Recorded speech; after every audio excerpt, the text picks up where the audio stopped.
Welcome to the Bible Forum. I'm Warren Sprouse. You are my guest. I want to talk to you tonight about race in America.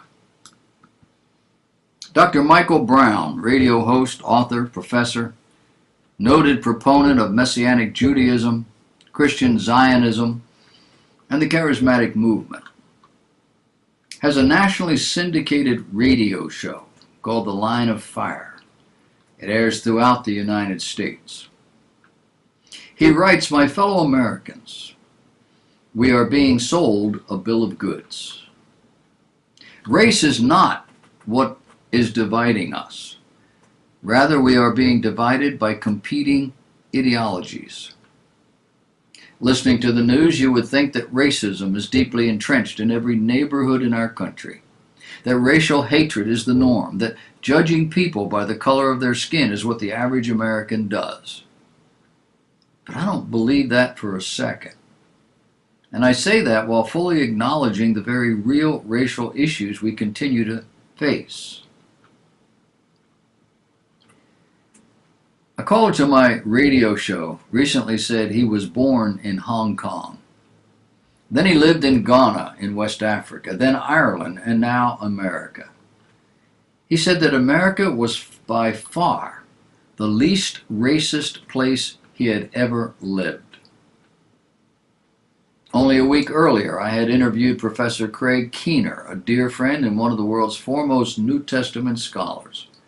He is white, but he was ordained into the ministry in a black church in America. He's married to an African woman, and they have a son. Craig also has authored 2 books on race relations together with a black co-author. And the point is he is acutely aware of racial issues and does not downplay them for a single minute.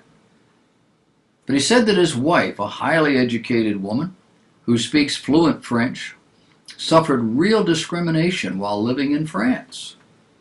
She would arrive for a job interview for which she was well qualified, but when they met her, they would say, "We don't hire blacks." She says she never experienced that here in America. Not only so, but Craig told me that the worst racism he ever faced was within her home country in Africa, where the racism had nothing to do with the skin color, since everyone was black. It had to do with where you came from, or what strata of society you lived in. And the point he's trying to make is that racism knows no bounds. So, how common is racism in America? Dr. Brown says, "I don't believe racism is the norm in America." And I would agree with him. On June 11, he polled his Twitter followers asking, "Would you be completely at home having a neighbor of a different race?" He meant a different color. We're all the same race.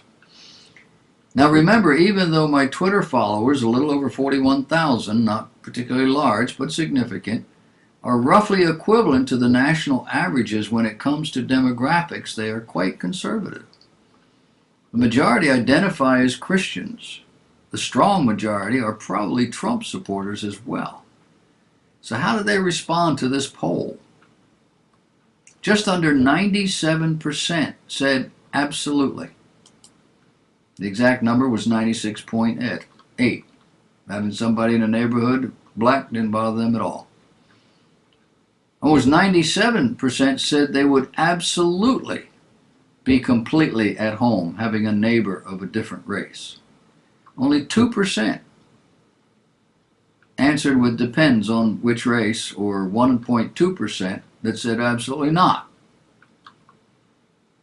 This is an anonymous poll. People can say whatever they want freely. Does that surprise you? If it does, you're not living in the real world, especially in Christian circles. Many of our churches are multiracial, especially if they're in multiracial locations.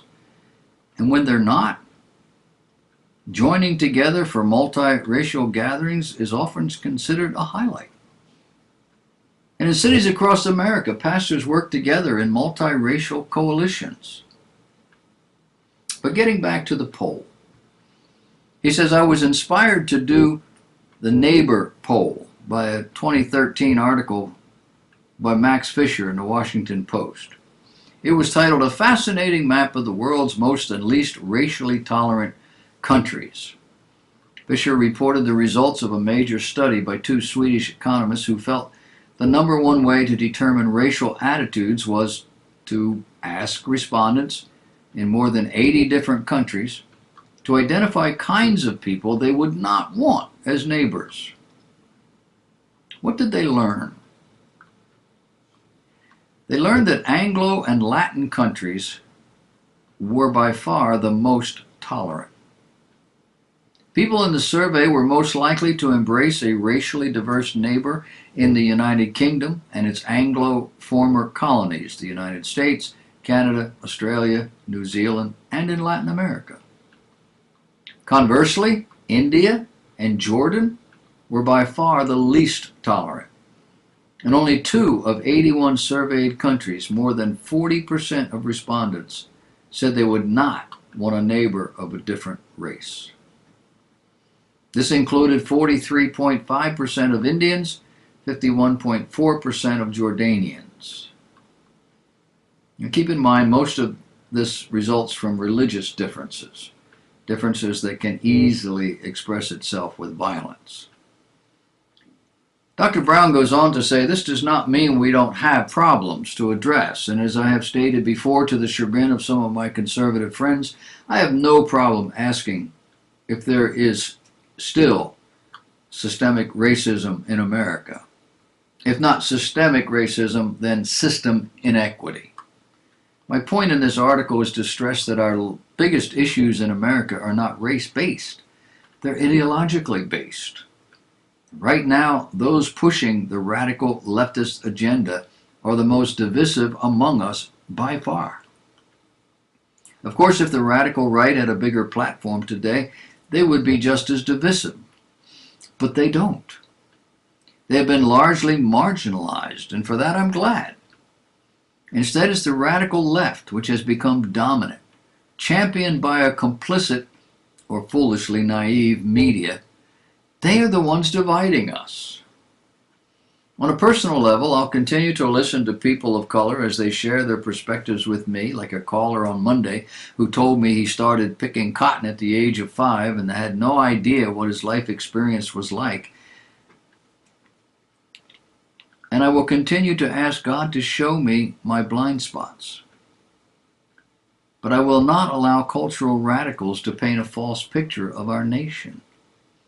We're far from perfect, but we are hardly a country that is deeply divided by race. He says, let us join together then and stand as one for what is right. And I truly believe that is what the great majority of Americans want to do. Can I get an amen?